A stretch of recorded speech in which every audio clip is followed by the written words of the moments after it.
probably know my mom or have met my mom, and if you haven't, she's around here usually during second service. But when I was little, I had a Barbie doll that was called Pink and Pretty Barbie. And she decided that I looked pretty in pink, and so she'd call me Pink and Pretty sometimes. None of you know my dad, though, because he passed away pretty young. He was just 39 when he passed. But my dad's name was Abram Lee Hamilton, and he was born on a Friday the 13th in the July of 45. He was about 5'7", had blue eyes and dark curly hair. He went to Hammond Tech High School in the early 60s and decided to drop out and get his GED so that he could join the Army when he was 17. And he went to Vietnam. In the Army, he got his electrical and communications training. And what they did during Vietnam is they flew him in, he would set up the communications equipment, and then he'd fly back out. Because of his knack with electronics and computers, he worked repairing Xerox machines and later for a company and he repaired computers in the 70s. So we were one of the first people I knew that had a personal computer at home, a Texas Instrument TI-99 4A from Radio Shack, yep. I remember when he came home, he'd have piles of paper punch cards that he fed into the computers before floppy disks. And when he drove to Chicago all the time, so he had a little hatchback car that was good on gas. And when he came home to us in Park Forest, he'd sit in his recliner chair, put his feet up, and then it was usually my time to come and take his shoes off. My dad usually wore a short-sleeved collared shirt, dress pants, dress socks, and wingtips. And when those feet went up, it was my job when I was about 4 or 5 to come up and to grab a hold of those shoes that seemed about half as big as my body and to pull them off and then to pull with all my might to try to get his socks off. And I'm sure that was very amusing for him. At some point, he'd turn to me and say, "Thank you, my gorgeous peapot." And I would invariably say, "I'm not gorgeous." And of course, my mom and dad would laugh because I didn't deny the peapot part. And that's who I was. I was this gorgeous peapot. In our reading from the Old Testament today, our passage is what's considered to be Jeremiah's call. The Lord comes to Jeremiah and says, "Before I created you in the womb, I knew you. Before you were born, I set you apart. I made you a prophet to the nations." And Jeremiah says, "God, I don't know how to speak. I'm just a child." And to be fair, Jeremiah wasn't the first person in the Bible to get called and feel unworthy.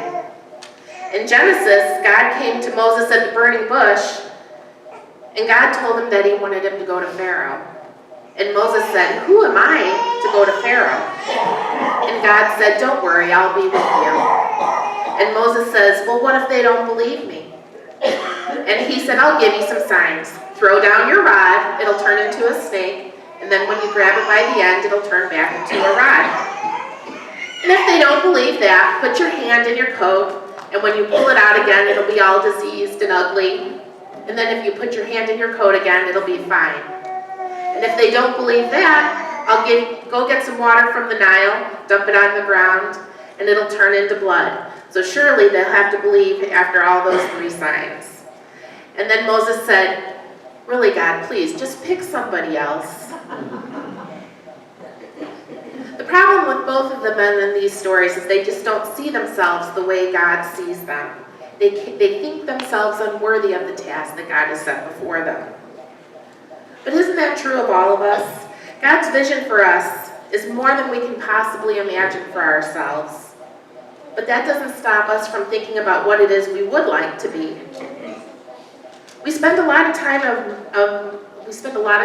effort looking for meaning and identity.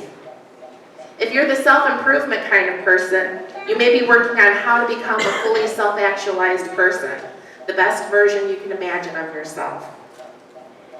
If you're a business person, you may be constantly aware of your image and wonder how to brand yourself or to make yourself relevant or current. how to take yourself and your team to the next level.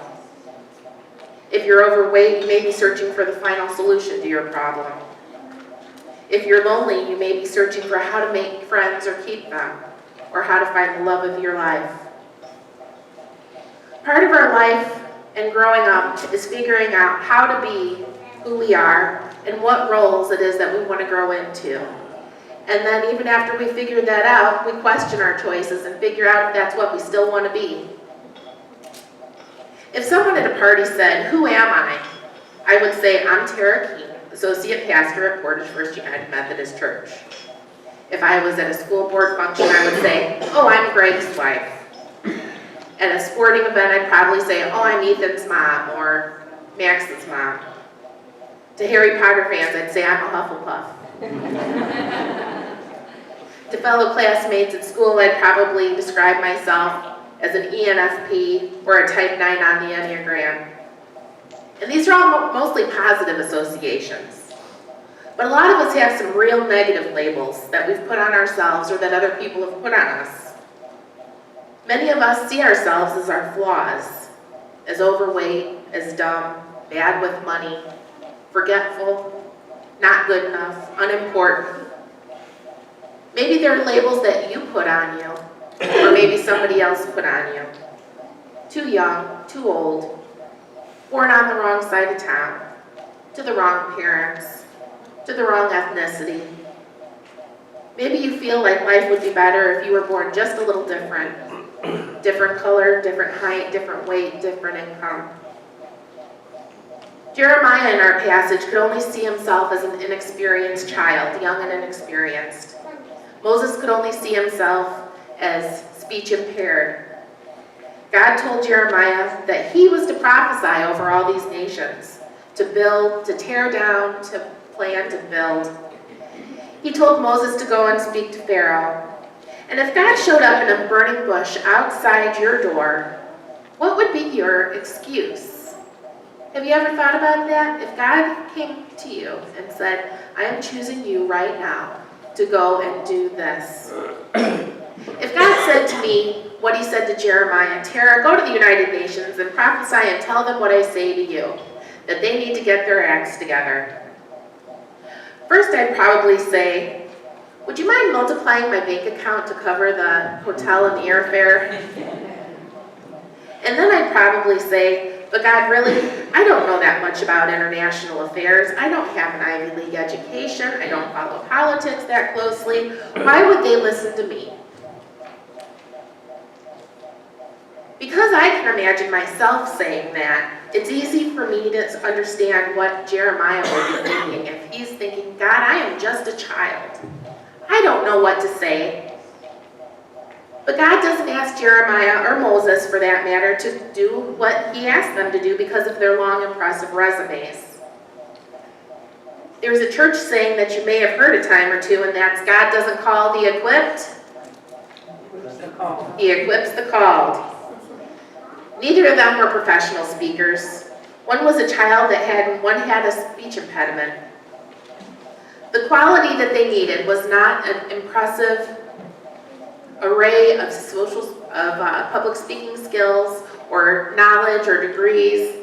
All they needed to do was to trust God enough to do what he asked them to do and know that he would provide the words he needed to speak. God doesn't give them reasons why it has to be that way, and he seldom does. All he says is, "Do not be afraid. I am with you to rescue you." He appoints him to pluck up, pull down, destroy and overthrow, to build and to plant. For those of you who feel defined by the negative labels put on you or by others, I encourage you to hear this calling and blessing for Jeremiah and to make it your own calling and blessing. His call is to tear down and destroy false gods and social injustice, to tear down the evils we see around us. Whatever it is that is your circle of influence, whether it be a circle of 3 or a circle of 300, God is with you. God will protect you. He will guide you in what to do, what to say, where to go, if you are obedient. In the week ahead, I want you to be painfully aware of how God is calling you. Is it a time of tearing down and destroying something that is not honoring to God? A time of getting rid of some evil that you see around you? Or is it a time of planting and building something new after the destruction has already happened? Please bow your head and pray with me. Supreme ruler, all-powerful Lord, we were yours before we were born. Because you have chosen us and called us for your purposes, forgive us for our uneasiness and our unwillingness to go wherever you send us, to say what you command, to make us fearless prophets of your holy words. Give us the courage to be faithful to you. And thank you that making our success dependent is not because of our own goodness or worthiness, but because of yours. Amen.